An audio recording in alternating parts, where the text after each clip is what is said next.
ওয়াদারু মা বাকিয়া মিনার রিবা, তোমরা আমি আল্লাহকে ভয় করো আর তোমরা সুদকে ছেড়ে দাও। ইন কুনতুম মুমিনিন, যদি তোমরা মুমিন হয়ে থাকো তাহলে তোমরা সুদকে ছেড়ে দাও। আর যদি সুদকে যদি ছেড়ে দিতে না পারো, ফাইন লাম তাফআলু ফাআযানু বিহারবিন মিনাল্লাহি ওয়া রাসূলিহি, যদি তোমরা সুদকে যদি ছেড়ে দিতে না পারো তাহলে মনে রেখে দিও আল্লাহ এবং রাসূলের বিরুদ্ধে তোমরা যুদ্ধ ঘোষণা করেছো। আল্লাহ বলছেন, আমি বলছি না। আল্লাহ সুবহানাহু ওয়া তাআলা স্পষ্ট ভাষায় বলছেন, যদি কেউ সুদ ছাড়তে না পারে তাহলে তোমরা মনে রেখে দিও আল্লাহ এবং রাসূলের বিরুদ্ধে তোমরা যুদ্ধ ঘোষণা করেছো। এত বড় গুনাহ পৃথিবীর বুকের মধ্যে আর কিছু হতে পারে?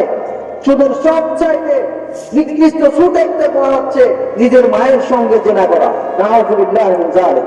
ছোট্ট করে যদি এটা হয়, বড় গুনাহ হচ্ছে আল্লাহ এবং তার রাসূলের সঙ্গে যুদ্ধ ঘোষণা করা। সুতরাং এই সুদ থেকে আল্লাহ তাআলা আমাদেরকে যাতে করে পানাহ দেয়, এই সুদ থেকে আমরা বেঁচে থাকবো। আর ঘুষ আর রাশি ওয়াল মুরতাসি কিলাহুমা ফিন্নার, ঘুষ যারা দেয়, যারা দেয় উভয় সমান অপরাধী, উভয় জাহান্নামে যাবে। লা ইয়াসতাউই আসহাবুন নার ওয়া আসহাবুল জান্নাহ, যারা জান্নাতে যাবে আর যারা জাহান্নামে যাবে তারা কি সমান? না, কখনো নয়। না, তারা কখনো সমান নয়। কিছু মানুষ জান্নাতে যাবে, কিছু মানুষ জাহান্নামে যাবে। এখন এই জান্নাতে যাব নাকি জাহান্নামে যাব, আল্লাহ তাআলা পথ দেখিয়ে দিয়েছেন আমাদের। সেই পথ অনুসারে আমাদেরকে চলতে হবে। দুটি পথ, একটা হচ্ছে জান্নাতের পথ আর একটা হচ্ছে জাহান্নামের পথ।